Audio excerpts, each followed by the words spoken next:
You ever felt like everyone else got the secret memo on how to build wealth through real estate, and you were just over here maxing out your Roth IRA and hoping for the best? Well, today we're talking to someone who not only got the memo, she writes the memo. She's helped investors place over $800 million in real estate, and Bo and I have literally never met her before today. So this could be the episode that unlocks your investing future, or the one where we get completely exposed. Either way, you'll learn something. This is Commercially Speaking. 10, 9, 8, 7, 6, 5, 4, 3, 2, 1. Welcome back to Commercially Speaking, the only commercial real estate podcast where a seasoned CCIM instructor tries to explain NOI to a man who once thought it stood for not our issue.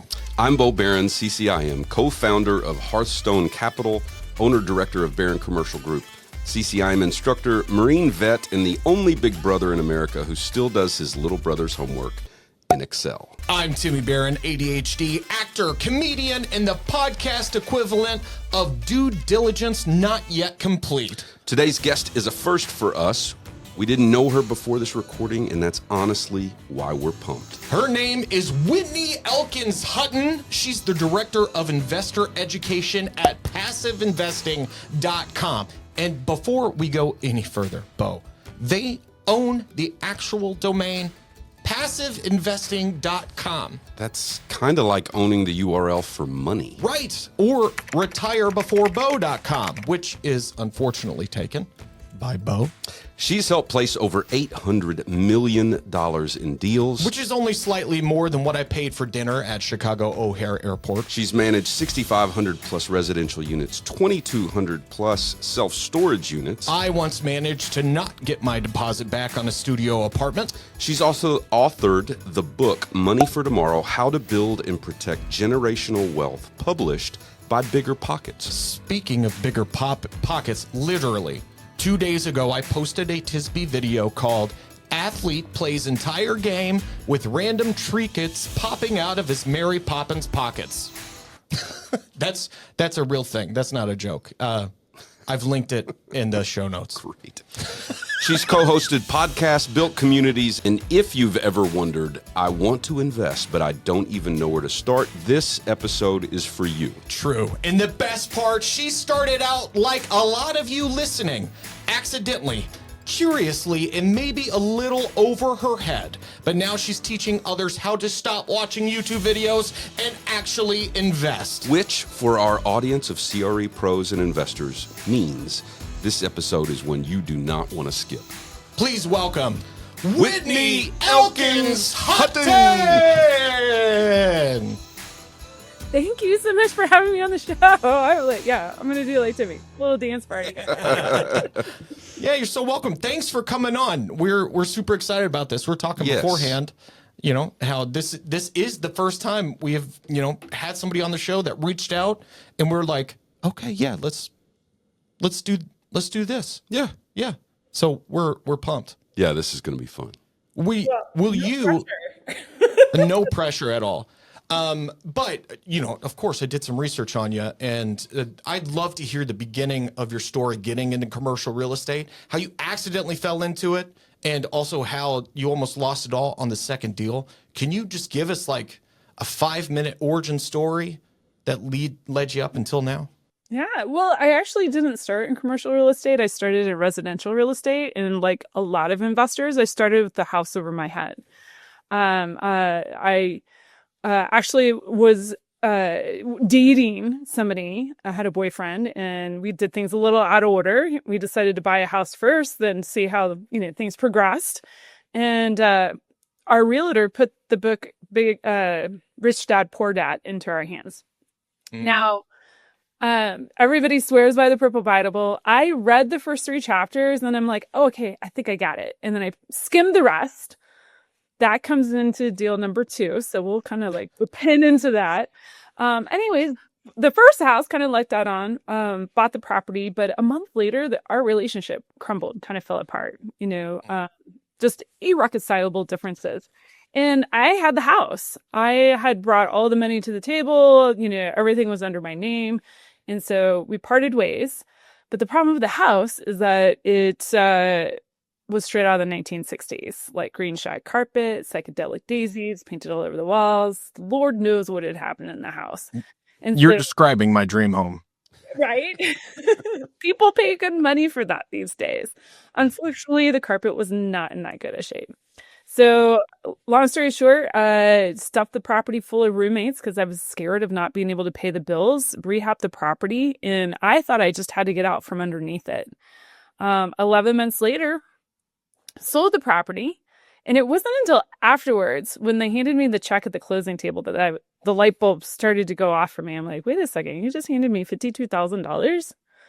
A 25-year-old kid, $52,000? What? Wow. I don't know about this. This shouldn't be happening. And then fast forward, I'm doing my taxes. And then according to the 121 exclusion, because I was moving, one of the reasons I could, was one of the exemptions of the 121 exclusion. I got to keep that all tax free.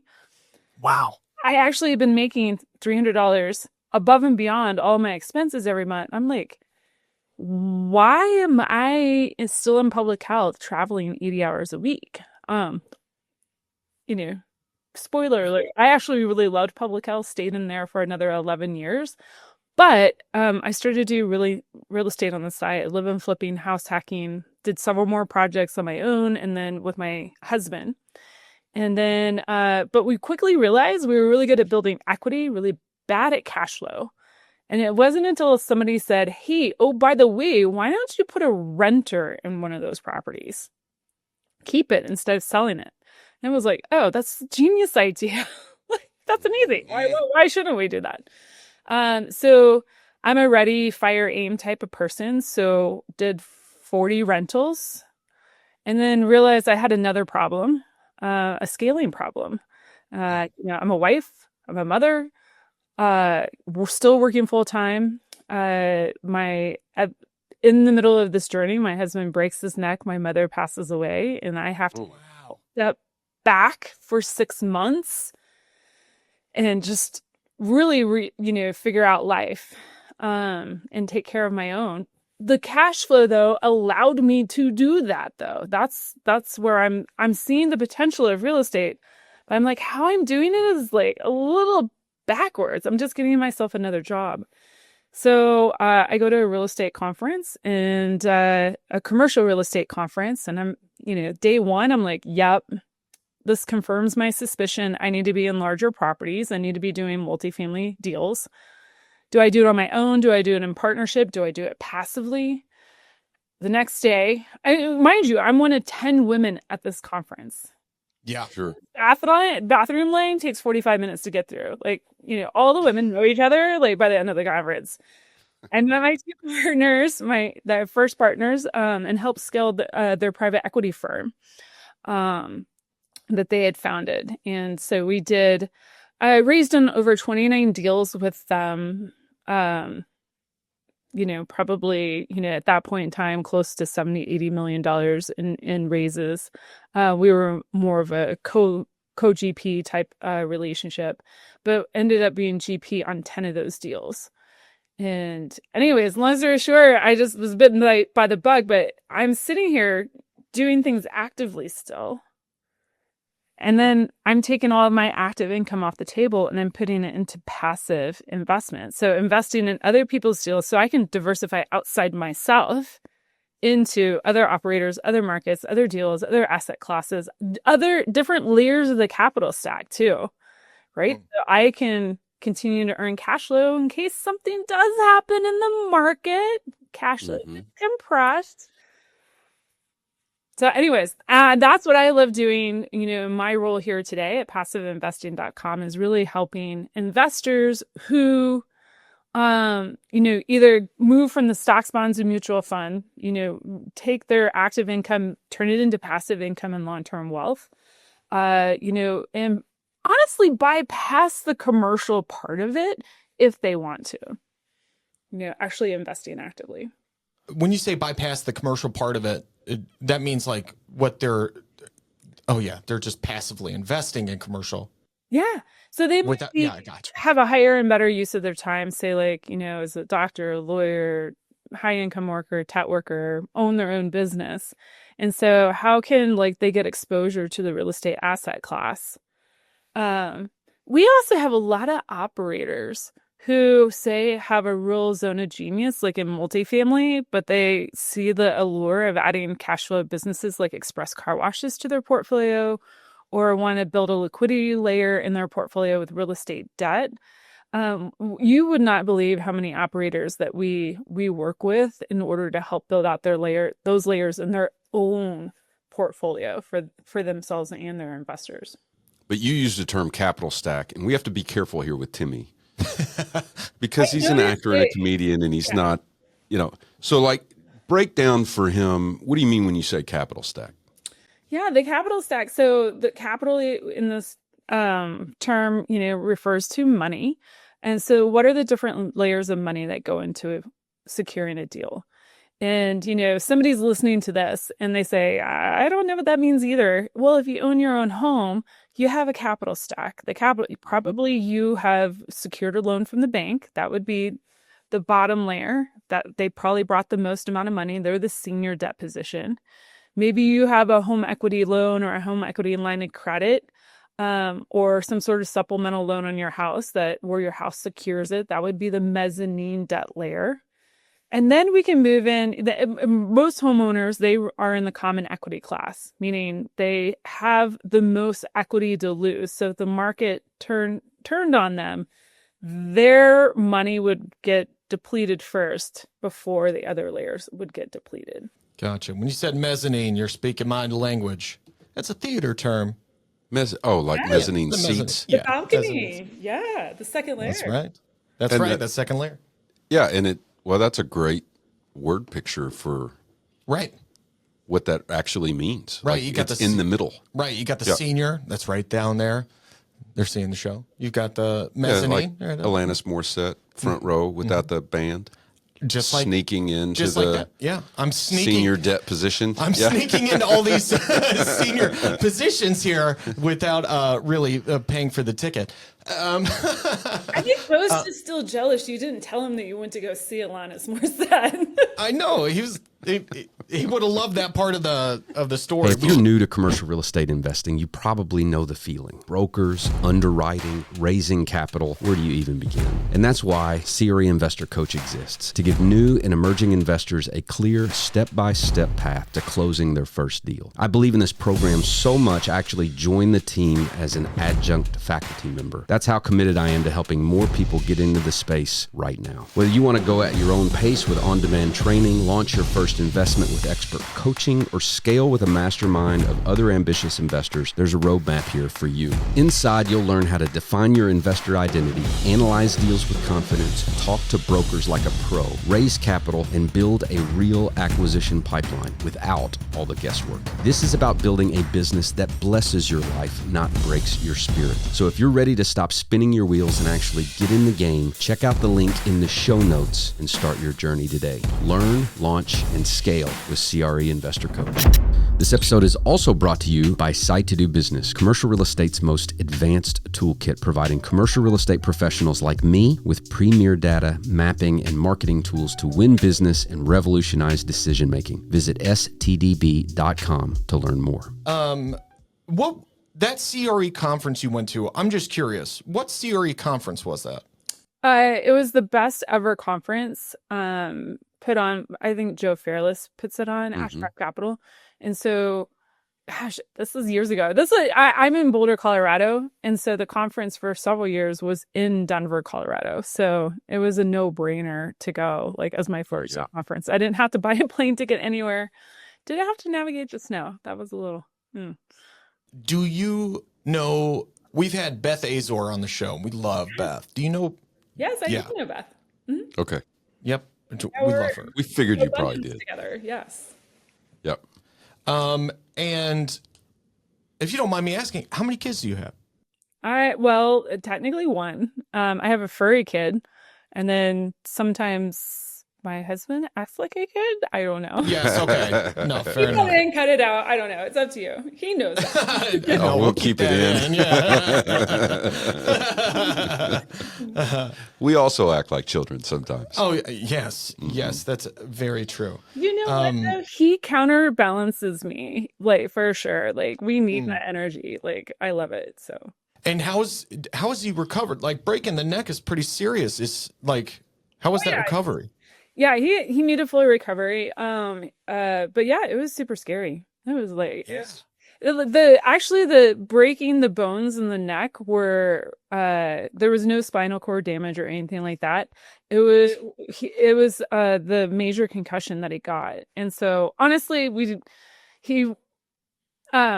was so lucky. He was riding in the mountains. He was supposed to be riding by himself. His friend who was dead ill, happened to go with him that day, which is super weird. And then, they were like, hey, you need to meet us at the ER. Go there. And the ER actually lets him go. I mean, I'm like, look at his helmet. It is crushed.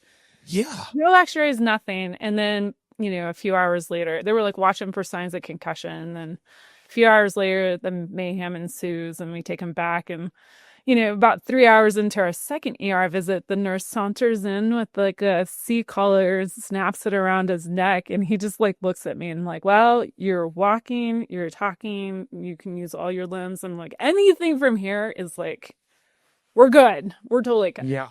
We'll figure it out. So he still has, vertigo every once in a while, but that's about it. Man. Yeah. Wow. Yeah. That's incredible. Wear your helmet, guys.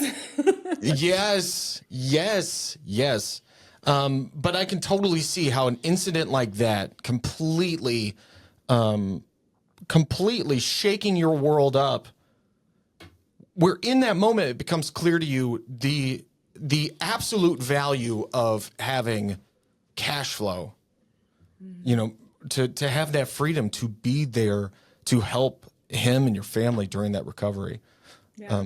It was huge. I mean, you have to remember too that, just to connect the dots for the listeners, I go to call my mom to tell her what's happened and I can't get a hold of her.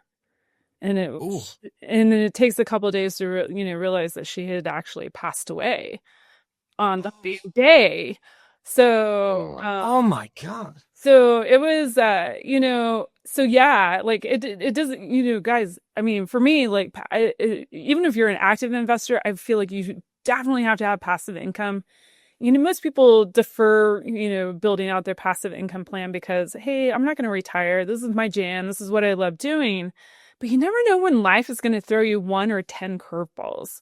And it's really understanding, having that optionality is so powerful. Because I was able to pick up the phone and call my boss. I'm helping him raise venture capital for his tech company. And I was like, I am so sorry. My job was protected by FMLA. Legally, I could file FMLA. He couldn't let me go. I had to have my job back at some point in time. But I was like, hey, I know what you're doing. And I respect that, and I need to leave now for 4 or 6 months. And I was able to, it gave me power to be able to do that. And also, be able to be like, hey, if my job's here when I get back, cool. If it's not, I totally get it. We'll figure something out. But most people wouldn't be able to do that. Yeah. I wanted to ask you, because one of the things I understand is that you have this framework of 5 freedoms. 4, I think. Is it 5? No, I think it's 5 because I have 4, and I'm wondering how they overlap a little bit. So I'd love to hear about your 5 freedoms. So I'm wondering if I have the other 4 the same and what the 5th one is. Every time that somebody asks me about this on a podcast, I keep saying, if you're the person that invented this, and I don't know how I heard about it, I want to give credit to you. It's not mine, but I totally embody it. But mine's not mine either. Yeah. The 5 freedoms. Financial freedom, time freedom, choice freedom, freedom of location, and freedom to create an impact. Now, here's the thing. Say that one more time. I got to write this down. Financial freedom. Time. Choice. Location, and then impact. So, what does this mean? when I'm coaching investors and coaching clients and you ask them, hey, why do you want to build your portfolio actively or passively? And they're like, eventually they want to get, maybe at first they want to, have 10K coming in a month or 20K. Maybe they want to pay off some debt, travel more, spend time with family. But you start peeling back the layers of the onion, you always end up at these 5 layers. And the needle moves as people's goals move. So at first, everybody's generally in pursuit of the financial freedom, but the financial freedom is a tool that unlocks the other 4. So when you start, you don't even have to achieve financial freedom, but once you get further down the path of financial freedom, you realize, hey, I don't have to work for full time anymore. I can work part time.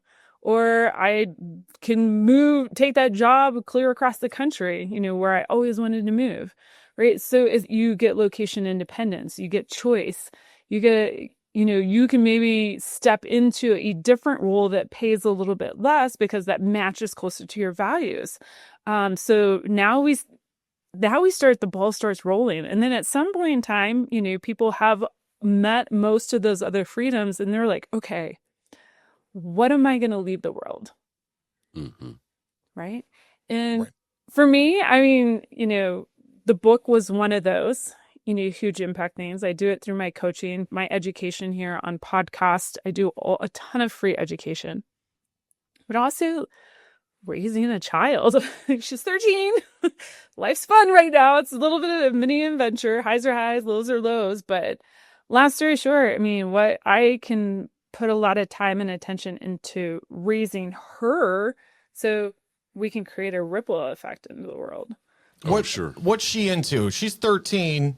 She's got to be into some, know what she's into right now.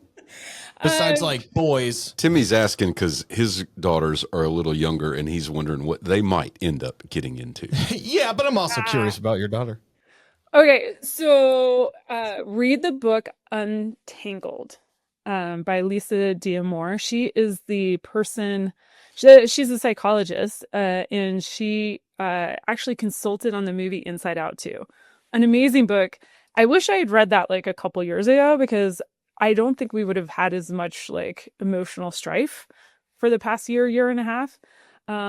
It really just, you finish the book and you're like, oh, we're not all crazy. This is what's supposed to be happening. This is amazing. But, she's a competitive climber.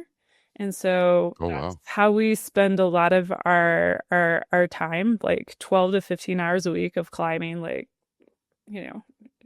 she takes it to That's Colorado for you. That's Colorado, which I'm going to, sorry, quick detour. I'm going to Colorado on September 11th through 14th.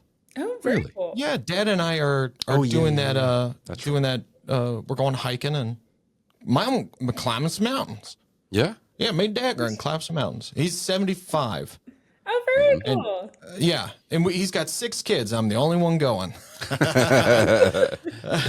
He invited us all, and you're the one who took him up on it. Yeah. And I'm looking I'm forward going to to miss out. Yeah. Competitive climbing. That is really cool. That is cool. That's neat. Yeah. Now she's in BTS, so she's not exactly into boys, but K-pop. Anything K-pop. Oh, she's got to love K-pop Demon Hunters. She does. I've never even watched it. Timmy's like, it's good. It's good. Yeah, it's a new movie that's out. Una's watched it 15 times. I'm gonna bring us back here. Yeah, thanks. This is we have totally left my area of interest here when we start talking about K-pop. Okay, so your 5 freedoms.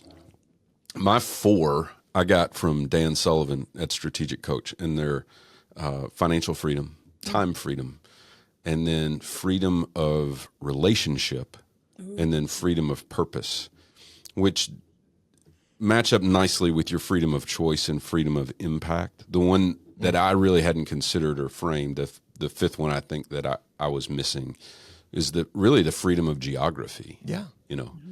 And I hadn't necessarily considered that. But you're right. Man, if you nail the financial freedom, it unlocks the others. And man, when you can start getting freedom of time, that's when that's when the world just looks different, and it gives you the ability to now have the impact that you want to have, whether it's with your family, which I think our kids are our biggest legacy to the world, but also getting in the lives of people that you care about, and all the other stuff that you can just do good. That's right. Well, thanks for sharing that with me. Before we jump in the book, I have a question about your book title. Because here it is: Money for Tomorrow, How to Build and Protect Generational Wealth. How do you define generational wealth? Yeah, so that's really one of the first topics that we tackle in the book. But we start with what is wealth, and for me, how I define it is to do what I want, when I want, with whom I want, for as long as I want. Like if I want to get absolute wealth. But generationally, it's to teach the next generation to do the same. Because how many times does somebody build their wealth and then they leave it to their kids, but they never taught their kids what to do with the money or how to run the business?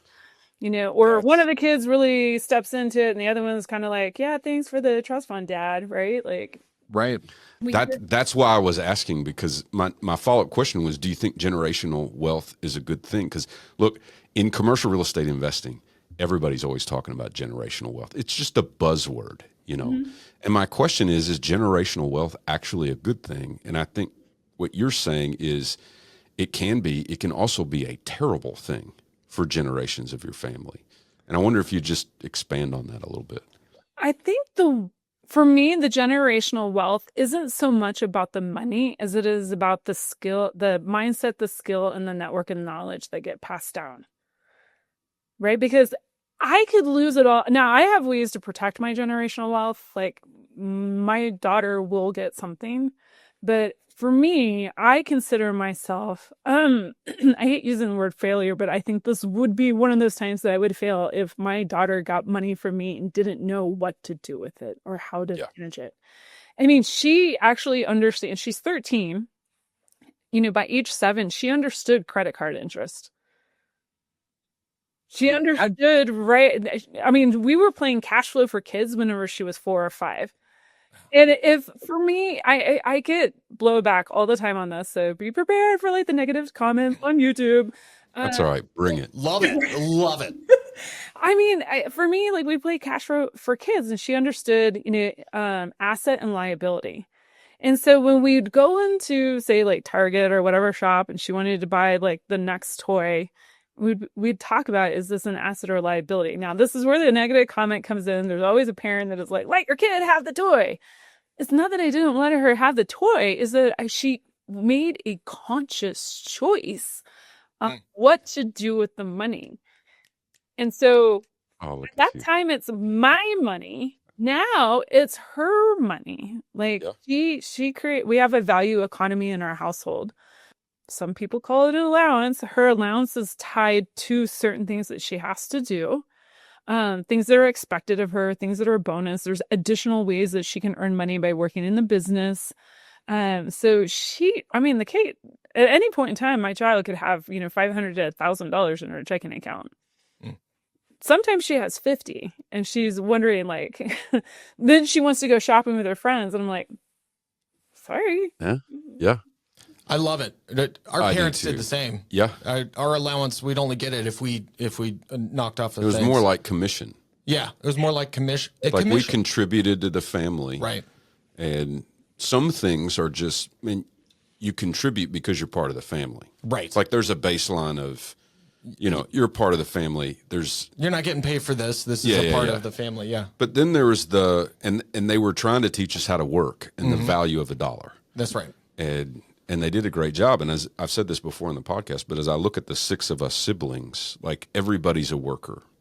And we come from a family of generational wealth. But the work ethic and the mindset has been passed down. And that was something I was mindful of as I was raising my kids. My kids are 22, 19, and 16. And, they're workers. I love it. When I look at them, I'm like, okay, I didn't get everything right, but like this has worked out. Like they're workers. Yeah. Like Maddie, go ahead. My daughter's 16. Her name's Maddie. She just started a photography business. So if you go to MaddieBeesPhotography.com, you can see, and she's a sports photographer. So she's played softball and basketball, since she was I'm going to hire knee her. high to a grasshopper. So she knows when the moments are about to happen. And turns out, she had yearbook class as a freshman in high school, and turns out she likes photography. So she's got this innate ability to anticipate the moments, and then she's got the skill and the ability to capture those, and it's pretty cool to see what she's doing. Maddie, I'll text you. You're probably not going to hear this. I'm your next client. We need her to come take some photos of us playing Tisby. We got our first live game today, too. Heck yeah, I saw that. Yeah, which is going to be fun. Timmy invented a sport called Tisby. Tisby. It's basically Frisbee on a tennis court with an extra net, all discs, no balls. Frisbee, yeah. This game is great. Tisby. Tisby.com. You can follow at Play Tisby wherever you are. We're really gearing up. But I love having this conversation because this is something we haven't really talked about, is teaching the next generation how to use money. And mom and dad were really great at doing that. Of course, we're workers, but they did a great job. I didn't know we had money in the family. Yeah. I didn't know our house was considered a big house until the kindergarten bus dropped me off at the bottom of our driveway, and a kid told me, "Wow, your house is big." I was like, "What? Where am I going with this?" Yeah, they never talked about it. We weren't handed things. We had to earn everything. And I love having this conversation too, because just yesterday, Una got her box of chocolates that she's got to sell to raise money for the school. Okay. And we made a sign. I taught her how to use the calculator to give people change. Okay. And we set it up at the park down by the river. Okay. She set up the table, the park. She stood there for an hour while I was playing with Birdie, and she sold 7 bars. And I was so proud. She didn't want to leave. She did not complain. It was a big moment. It was a big moment for me as a dad seeing that. So I love having this conversation of what is generational wealth beyond financial. It's teaching those skills and the lack, if you just pass down the wealth, you are cratering the next generation. I agree. Absolutely. If they don't have the skills, if they don't have the mindset, like you said, if they don't understand the value of work by itself, and I mean, you're really setting them up to fail and just be. And if you think of trust fund baby, in no way is that a positive connotation. Yeah, all the time we're like, that's a compliment.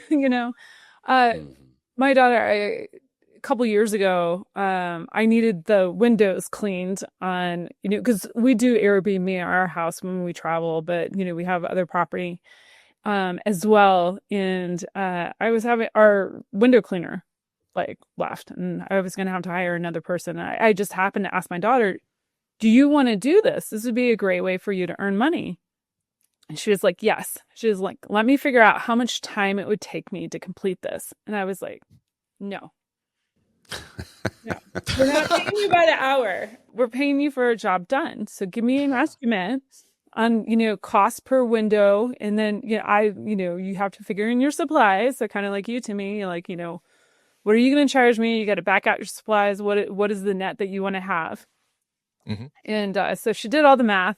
She comes back, a half hour later, she gives me an estimate for $150 to clean the windows. And I was like, done. And she just she was excited because she was like, wow, I'm going to clean the windows. And I've never had $150 that I've earned before. And then she went, wait a second. You said yes too fast. Too fast. That's right. Yeah, that's right. Yep. Last year, So, actually, this past year, well, last year she like negotiated, so we learned that skill in negotiation. This year she upped her price again, and I was like, "Well, justify your price increase," and she goes, "Inflation." Okay.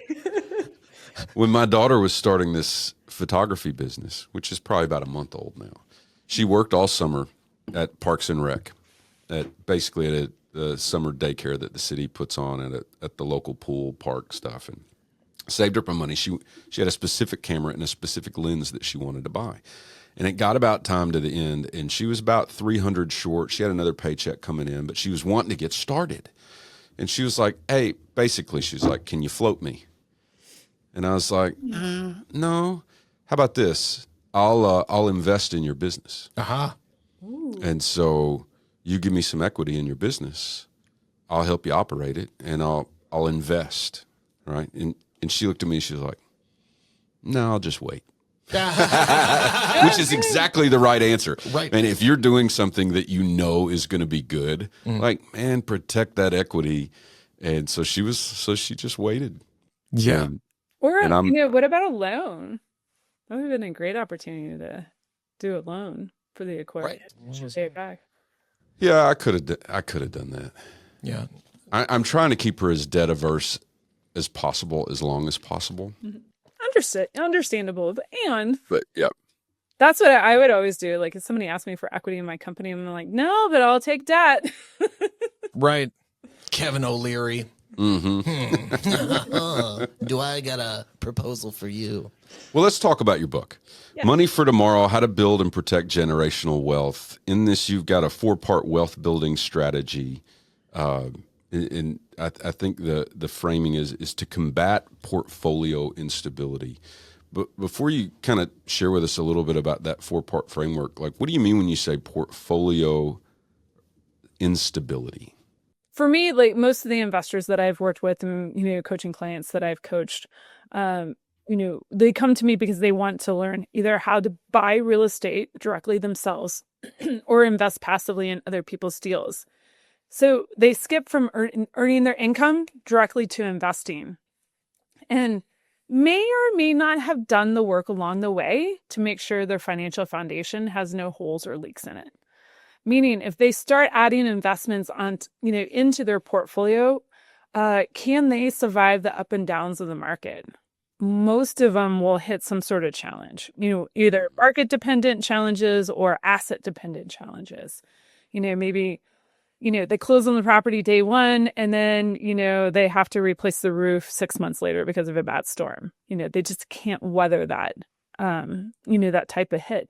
So we make sure that every coaching client that I work with, I make sure that their financial foundation is secure, that they can actually weather a storm, that they're tracking their income and expenses, that where balance sheet is solid. We look at ways to optimize the balance sheet, but more importantly, like, have we actually built that fortress balance sheet to reduce destructive expenses as much as possible and be able to reinvest those and build the war chest for money or just the reserves. So when they go and invest, they have something, a cushion for themselves. Okay, that makes sense. No. And then, No. well, so this is kind of goes back to my public health mindset. To me, is like doesn't make sense at all. You said balance sheet and you lost him. So Yeah. Yeah.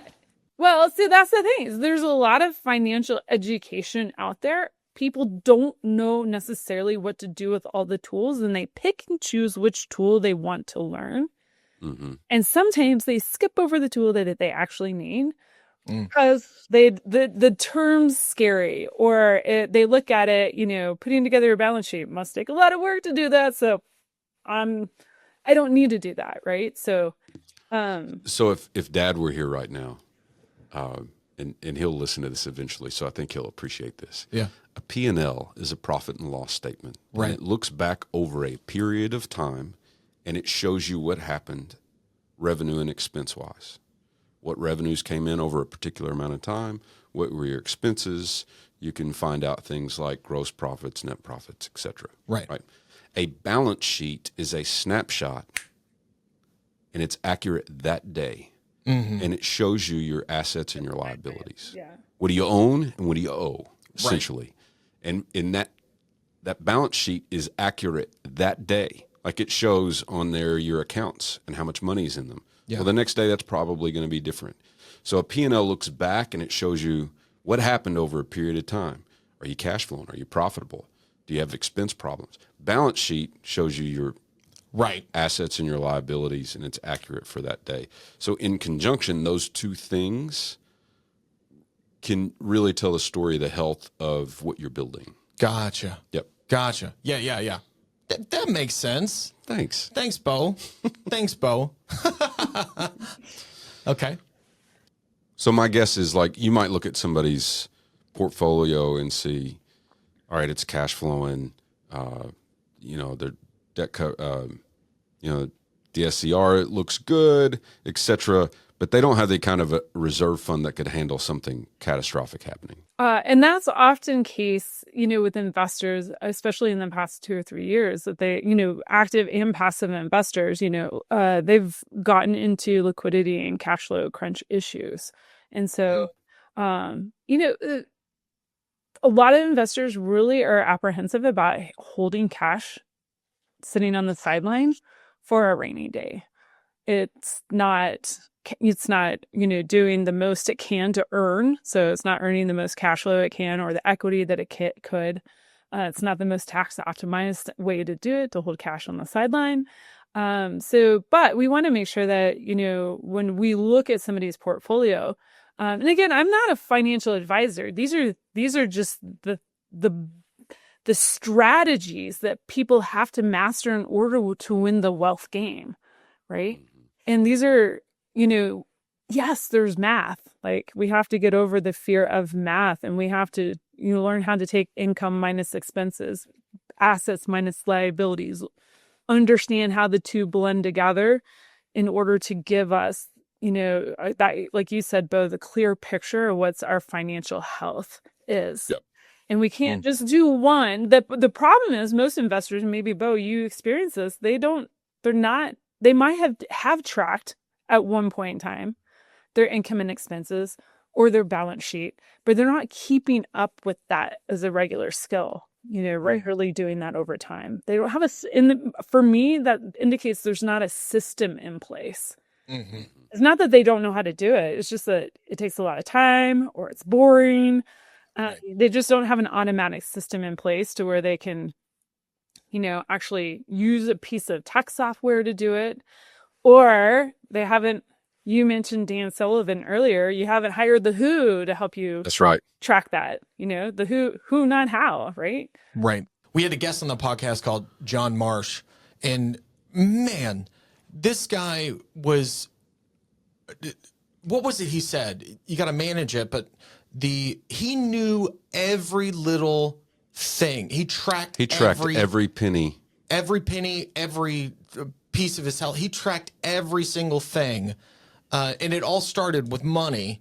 But it was listening to him where I was like, oh man, this is what that looks like. And he was addicted to meth and like almost $2 million in debt at one point of his life.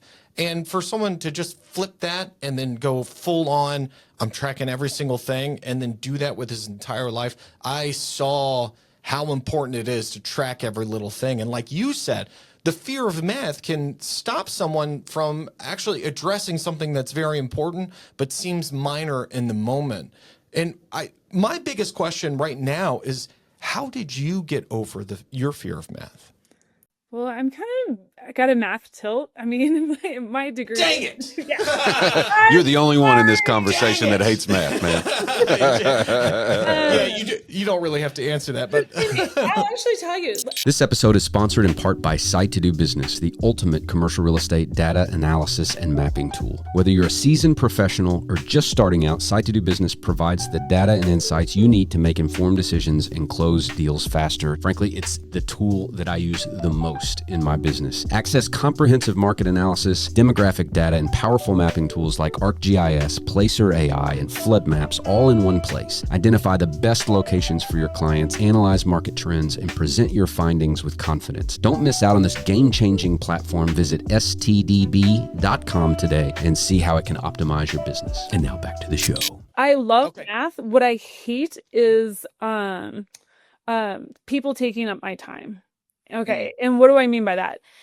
So where is my sticking point in this is like, if you tell me I have to track my income and expenses on a spreadsheet, I mean, you might as well just shove like hot pokers in my fingernails. I'm not going to do it. I need to find a way to create leverage to, or hire the who or whatever. Like I need the simplicity. It's a complex system and make it simple. That's my sticking point. So yeah, that's a lot of the reason why I wrote the book is to actually help people understand that these strategies that you need to so we've got our objective, what generational wealth is. We have the 4 rules we have to master. We have to learn how to create money, keep money, grow it, and then pass it on. Okay. And then we have strategies that we have to, it does not matter who you are in each of those categories. You have to be able to execute these strategies. Tracking income and expenses is one of them. Let's make it as simple and uncomplex as possible. And you're going to be like 85-90% of the way there to being able to create generational wealth for yourself. But where people get stuck is they read the headlines. They're like, Tesla's up, Tesla's down. Like, Nvidia's up, Nvidia's down. Buy, sell. Like, I'm not a stock market person. Hey, bonus depreciation's back. Let's go all buy everybody has to buy their next commercial property. Like, now, as a broker, though, that's absolutely true. Everybody go buy your next commercial property and we'll help you do it. Okay. So like, I love that one, but I hear what you're saying. Yeah. But I agree. Oh, trust me, I agree because the bonus depreciation taps into the keep thing, but that's the tactic.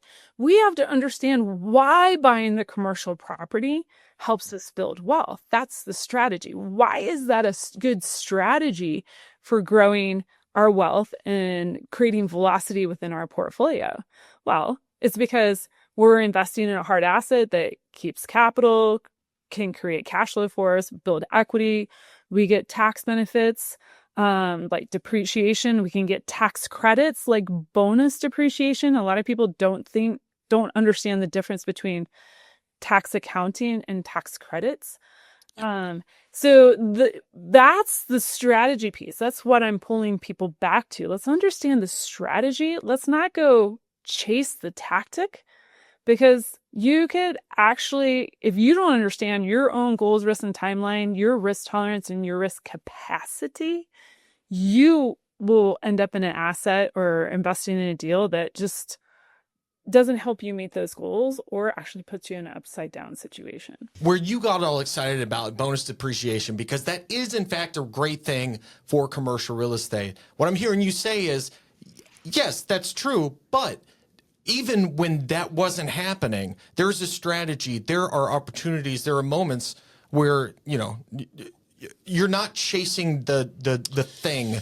Yeah. So she went through it real quick, but she gave us her 4-part framework, create, keep, grow, and pass on. Right. So the create part is, and she also named these real quick, but I like to frame like why people buy commercial real estate or invest in commercial real estate.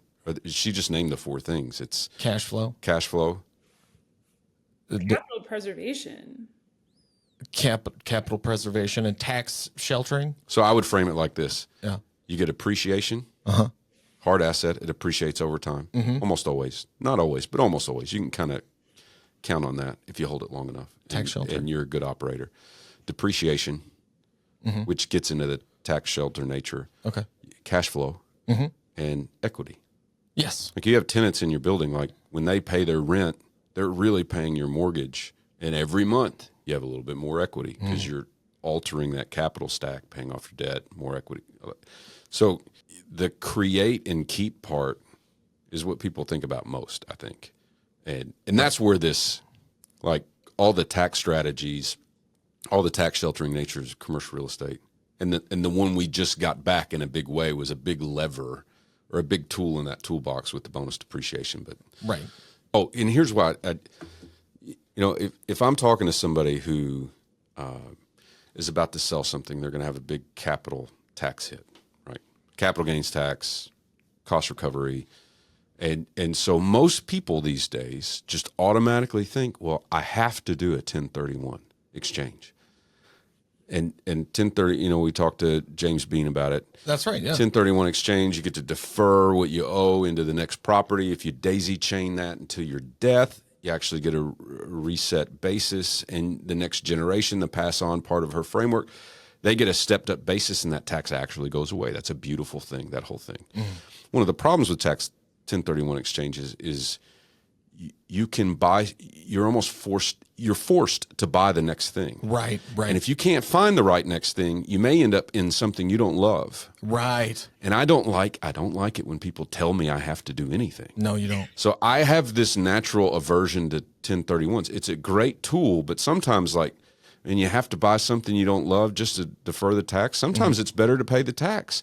Release yourself, take your stepped up basis and move on. That might be the best play. But now with bonus depreciation, especially if you're a real estate professional and you can cost seg, bonus depreciate, we've talked about this before, but Right. like you can offset almost a lot of times and get it real close to where you would be if you 1031 the thing and now you're released from the chain.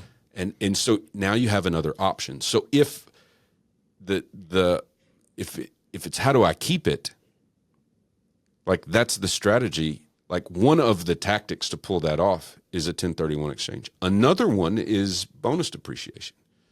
Another one might be opportunity zones, but you have different tactical options. The strategy is the same. I've created the wealth. How do I keep it? He's cooking. Okay. Bo's cooking. Sorry, this is your show. Like, No, thank you. I mean, you're explaining it beautifully. I think the piece that we haven't directly named here is you have to understand what your goals, your risk, your timeline, your risk tolerance, and your risk capacity is, because that will drive the tactic that you go into in each one of these categories.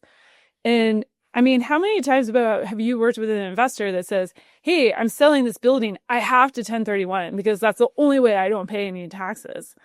And you're like, really? And most advisors would like jump at that. Like broker dealers would be like, yeah, let's 1031. Like, everybody gets a commission. You get what you want. I get what I want. But, somebody who's a real fiduciary would ask a question, like challenge that. Like, is this really me? What's your goal here with selling a property and getting the next one? Like, I love that because it what you were asking there, that quick pause, because that might not be the right tactic in the tool belt to use, depending on, what their actual goal is. Maybe utilizing bonus depreciation is better, or maybe no, they sell and they do an opportunity zone, or maybe they just they need to get out of real estate entirely and we're just going to pay the tax bill, right? yeah.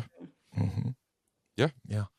You get what you want. You get what you want. You get what you want. But you have to ask the question. And that's where I think a lot of people really struggle is and what I really challenge people to do in the early parts of the book is that internal reflection, to not adopt all the hype, like the Instagram reels, the TikTok videos, the headlines in the news. Like, let's actually sit for an hour or two and you think into what you want. And if you can't answer those questions, let's go educate ourselves, fill those gaps so we can answer those questions. And you can start building a plan for yourself that you can test.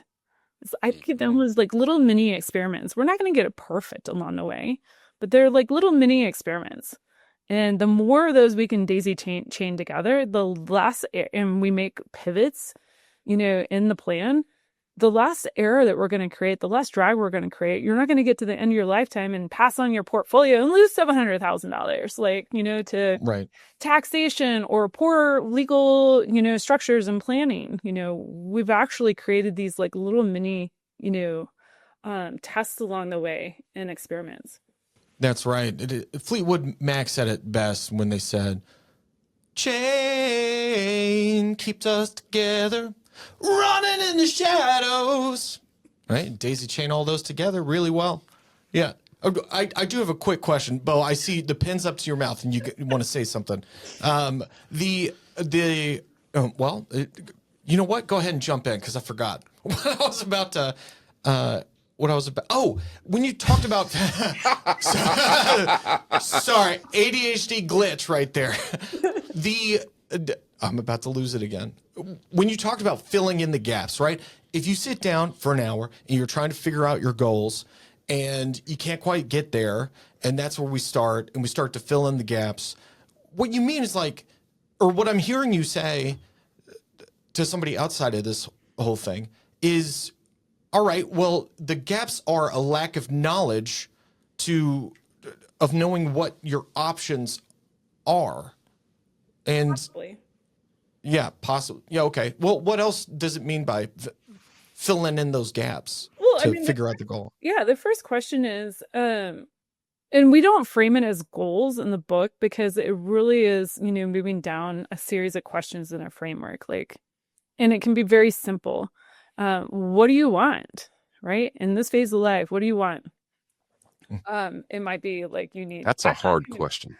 It is. So sometimes we move on to the next question when I'm working with people is like, okay, well, why do you want it? And that's even for some people, that's not an easy question either to answer. So I will substitute it with, how do you want to feel today when we achieve X, or 10 years when we achieve your vision that you have? And people that they might not be able to, articulate the number because they hate math. They might not be able to articulate the path, but they can say how they want to feel. I want to feel relaxed. I want to feel like I can do what I want, when I want, with who I want. I want to feel that pressure, that time. We're going back to the 5 freedoms, right? The time, the optionality, that sort of stuff. So the people can usually get really good at how they want to feel. Again, we're going to put a timeline to that. So what do you want? Why do you want it? Or how do you want to feel? And then we start engineering backwards. Okay. We'll break it down. If we thought 10 years out, we'll pull it back to 5 years, then pull it back to 1 year. And then what is the mindset, the skills, and the network that you need to have in order to achieve the quote unquote goal? So I went through that really fast, but if we break down the 10-year vision, we pull it back to the 5-year, and then we pull it back to the 1 year. And essentially, so say like my 10-year vision is I want to feel, that I can get up every single morning. I can go run with my dog in the mountains. I'm doing mostly volunteer work, very little management of the portfolio. That's very different than my life today.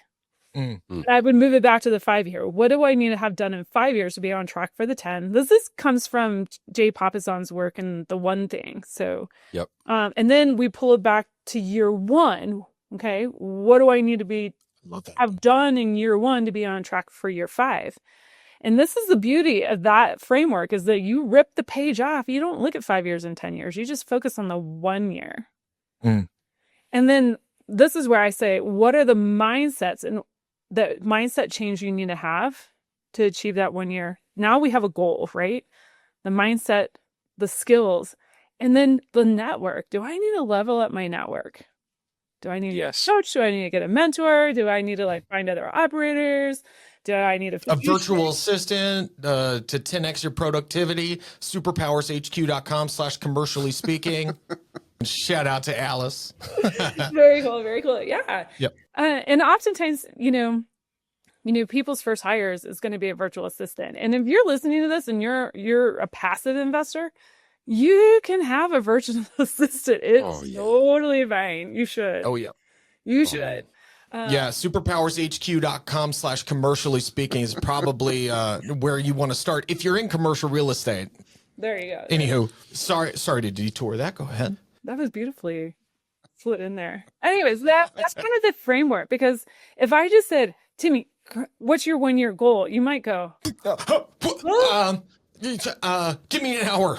but Timmy, think about how do you want to feel? What do you want in 10 years? That Oh, wow. still might be a hard question, but now you're not married to it. You can kind of play. This is you can play with it, right? I love it. But I'm very curious with everyone that you work with, how much harder it is to get a man to say what he wants to feel versus the women that you work with. Have you noticed a big difference there? There's always a bias whenever people, you work with people because clients are choosing you and you are choosing clients, because there's a mutual resonance there. So there might be a little bit of block. I have a little bit of block with everybody because what do they want to do? They want to get to the tactic Right. that's going to cure their pain when they don't realize that all of this work is leading to us creating the right portfolio, sealing the financial foundation. So when they do invest, they're not doing so in a shaky platform. Yeah, don't get me wrong. I love the what do you want to feel? I love it as an actor and a study of human emotion.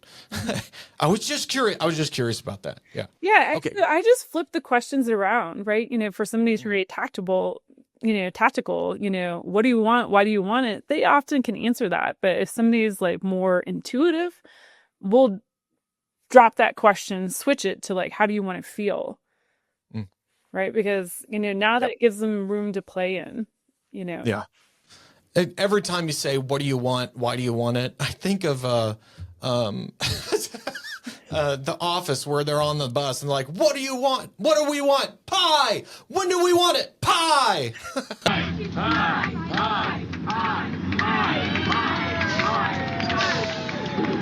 Okay, bring us back. Bring us back.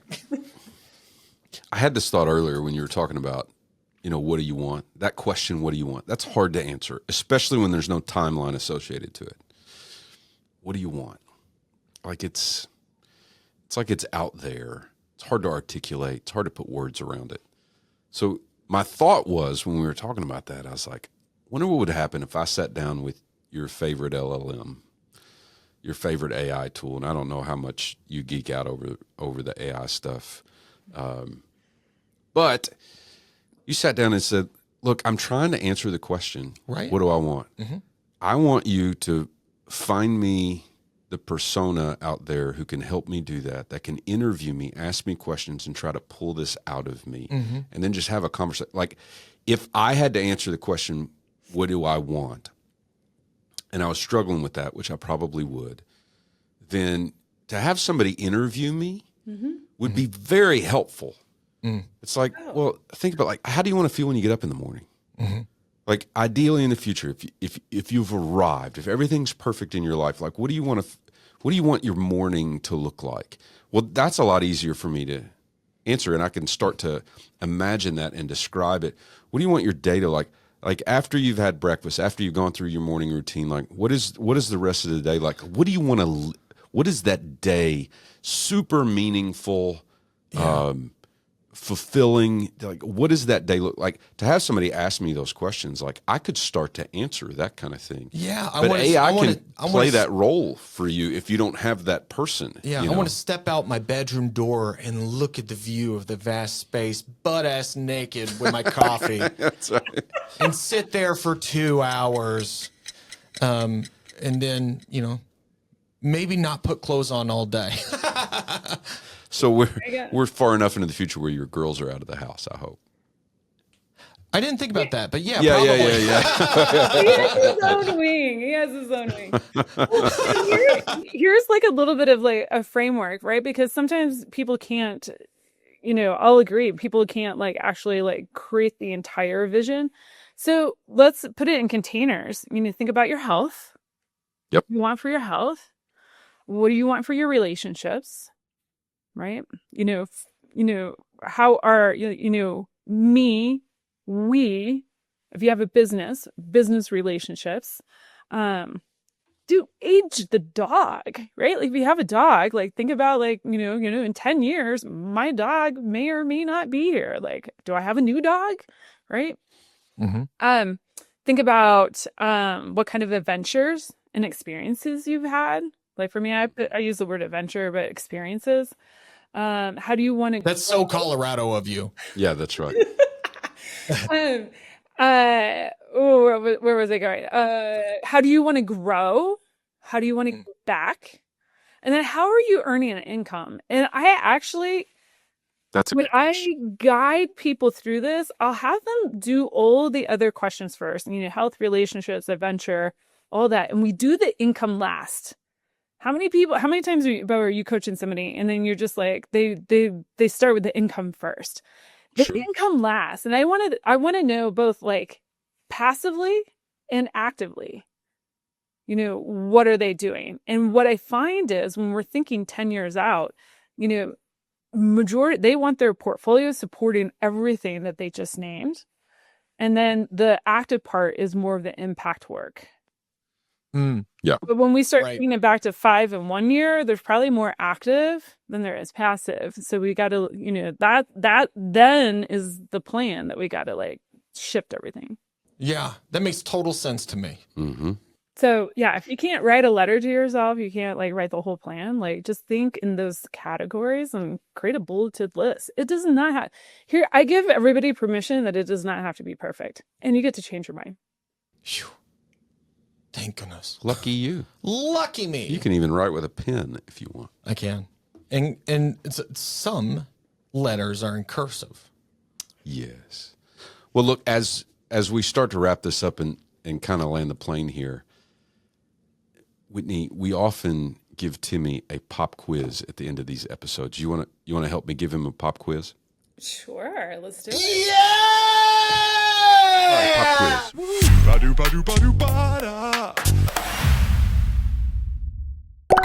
Woohoo! I was Okay. hoping we would. There's Yeah, so yeah. much good stuff from this episode. All right, here's how this works. We're going to ask him 5 questions, and as our guest, you get to go first. Ask him the first question, then we'll alternate from there. So you'll ask questions 1, 3, and 5. The rules are you can ask him anything you want. It can be specific to what we've covered, or you can try to play Stump Timmy. So essentially, there are no rules. I do got to say, with what we covered, you've said a lot, and this you could play Stump Timmy within what we covered today, and I could surprise you too. But Bo was right; those are the rules. All right. Yeah. I was So, wondering why he was like feverishly writing down stuff over there. oh, Okay. dude takes notes. Look, when we started this podcast over 100 episodes ago, I didn't know what this would look like.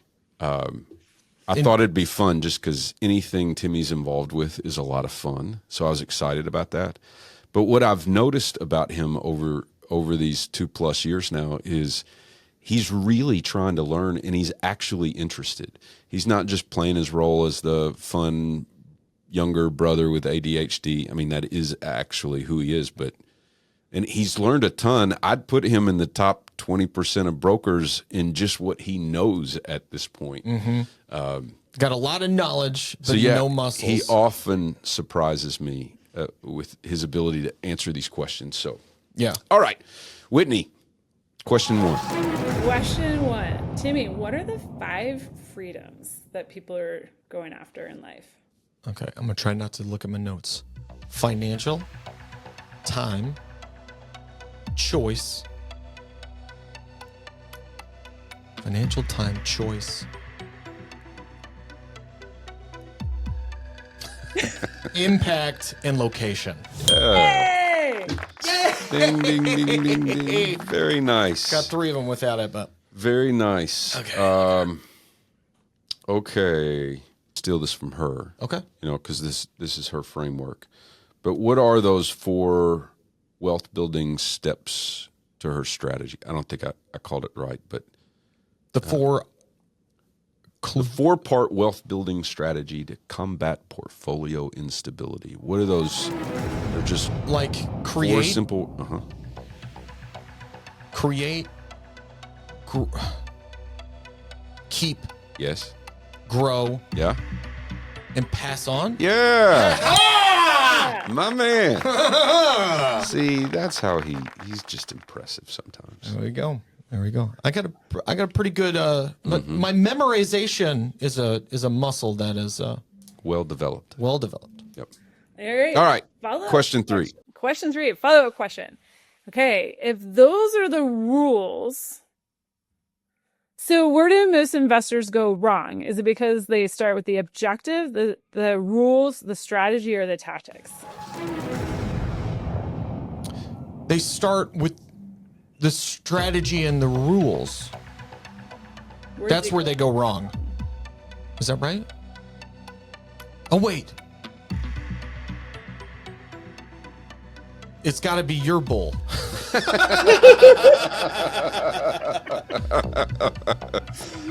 Wait, will you ask me that question one more time? Okay, when an investor starts investing, where do they usually go wrong? They start with the objective, the rules, the strategy, or the tactics? I don't know. I remember us talking about the headlines. They go wrong because they're reading the headlines. And so the headline, would that be What would bonus depreciation be? Of those 4 things, With what would it a be? tactic. A tactic. They start with the tactics. That is a mistake, and it's a common one. There you go. Okay. Ding, ding, ding. Thank you. There was a bit of a brain fart there. Well, you had to get the right question out for to begin with. Well, yeah. It was thrown on you on the spot. I think we did it. Okay. Question 4. Getting back to her origin story. What happened at the closing of her first deal?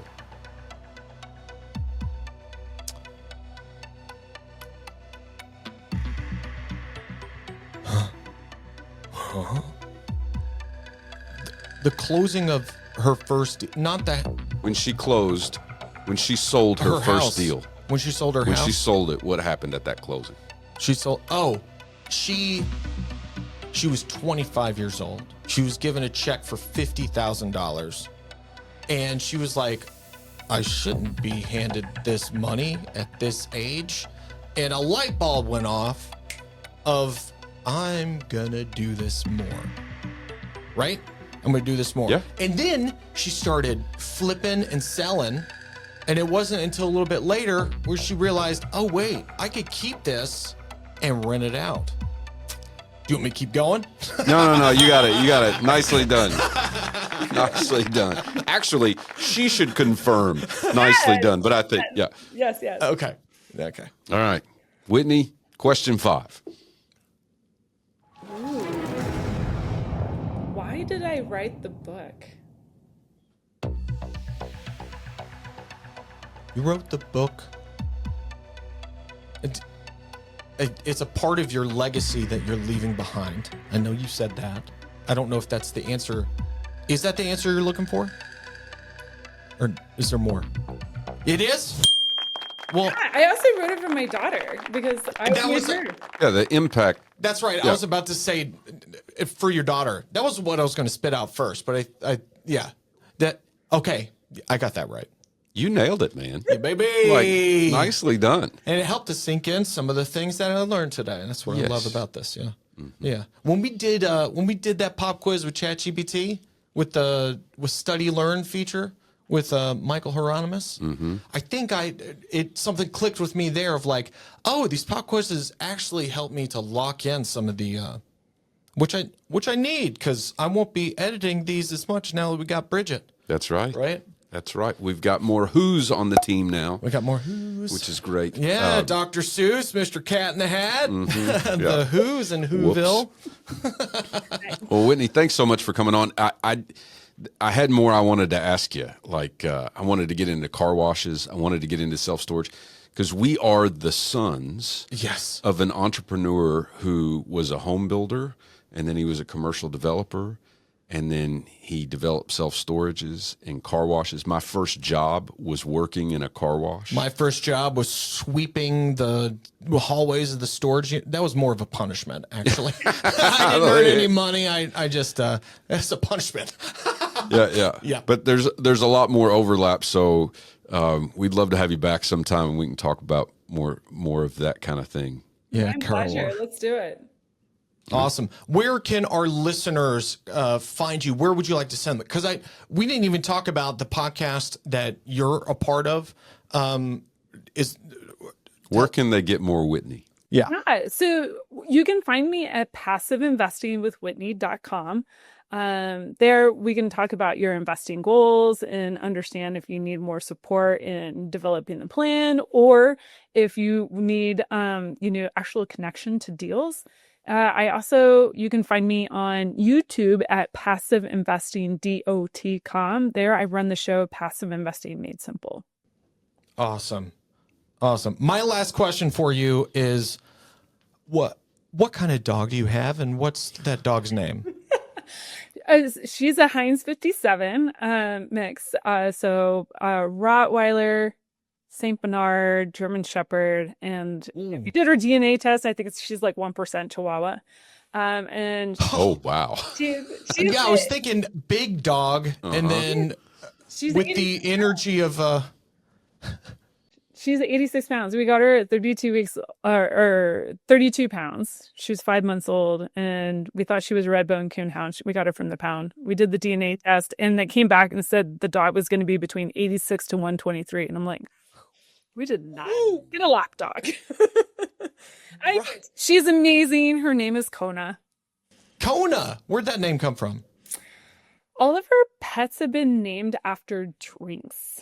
So one dog was Crown Royale. The other one was La Follette, which is a beer from New Belgium. Our cat was Macchiato. So we just kept it up. Kona Brewing from Hawaii. So. Oh, nice. Well, now I'm curious about what your daughter's name is. Margarita? No, her name is actually after a tree. So, but yeah. Yeah, and we'll just call your daughter Sassafras. The world's largest sassafras tree is right here in Owensboro, Kentucky. Yeah, that's true. That's true. That's right. Whitney, thank you so much. Yeah, this is great. We really appreciate you coming on. Thank you so much for having me. It's been a blast. Absolutely. Awesome.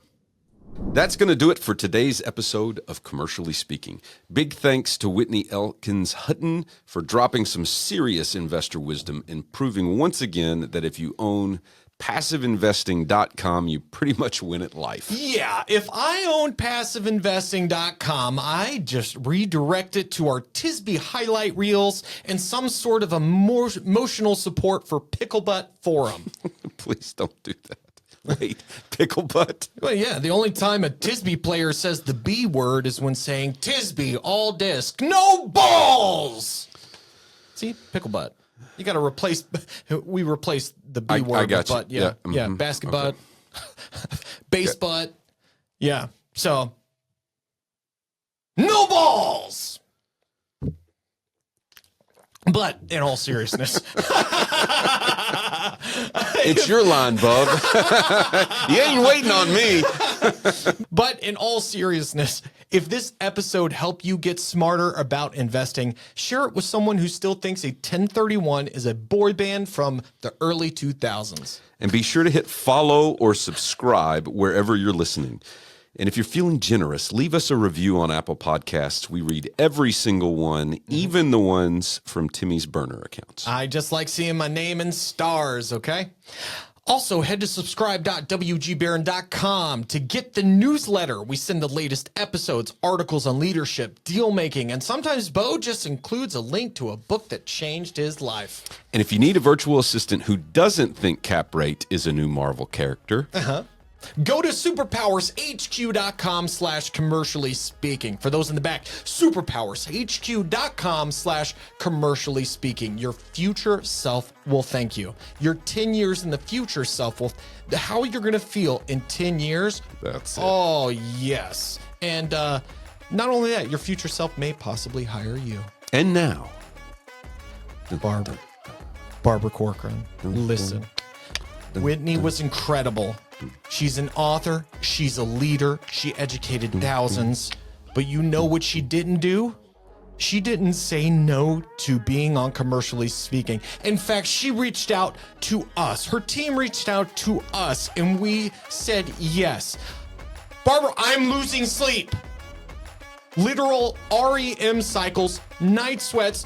Bo says it's dairy. I say it's rejection. So here I am, once again, begging, please be our guest.